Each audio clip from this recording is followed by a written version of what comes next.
What expenses do new single-family landlords always underestimate?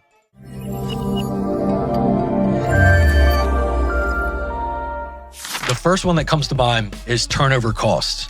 I think people believe that if you get good tenants, they're going to leave it ready for the next tenant. That is largely not the case. Good tenants will certainly leave your unit in good condition, but at the least, there is some cleaning that needs to be done, likely some paint touch-ups, and some small repairs. A lot of it is just wear and tear. You can have an excellent tenant in there. We have plenty awesome residents that leave their units in great condition.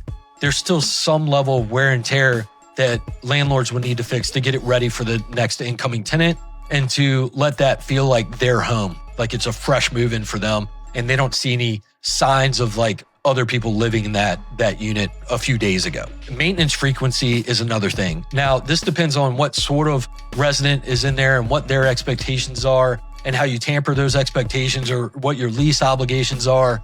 But sometimes you can have tenants submit work orders very frequently. What I see a lot is sometimes landlords will move out of their home and then keep it as a rental. And then a tenant will move in and they'll submit all kinds of maintenance requests. And that owner has just gotten used to living a certain way and not fixing certain things, where now that resident expects them fixed. And so we do need, in many situations, we're obligated to fix them. In some situations, we're not doing improvements or anything like that, but we are bringing it up to standard.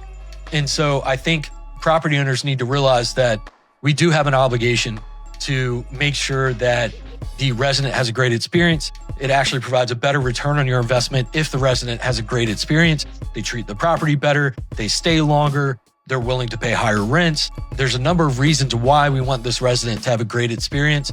And it starts with maintaining the property when they ask for it to be maintained, assuming the requests are reasonable.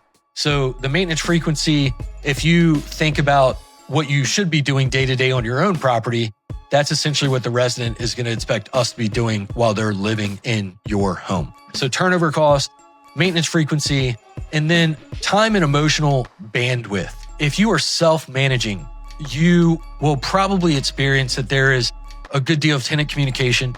There's some maintenance coordination. There may be some aspect of after-hours calls or urgent situations that need to be taken care of. And then there's also the emotional aspect of that tenant's lifestyle, that tenant's health, that tenant's family situation, that tenant's employment situation.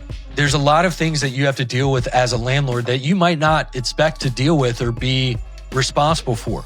And so when the tenant has to deal with some of these things or have these maintenance issues, or it causes the landlord a lot of distraction or stress or opportunity cost where they're not focusing on their family or their career or their company. That is something where I think a lot of landlords underestimate.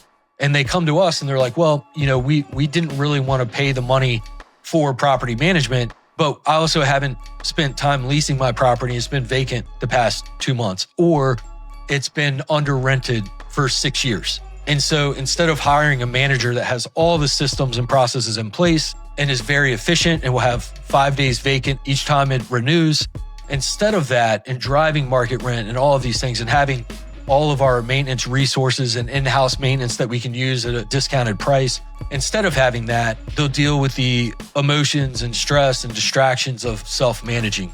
And so I think sometimes that goes underestimated as well. A good property manager should pay for themselves. I think there is a large hidden cost when it comes to self-management. There is some experience that you can gain and some knowledge you can gain. And if that's what you want to do, if that drives excitement for you, I think that's great. But I definitely would pay attention to turnover costs, maintenance frequency, and your time and emotional bandwidth are some things you should be expecting to deal with a little bit more when you become a landlord, and then get the right team in place to help you solve those issues. Make sure that you have the right relationships, the right network, the right mentors, and they can help you through these issues when you encounter them.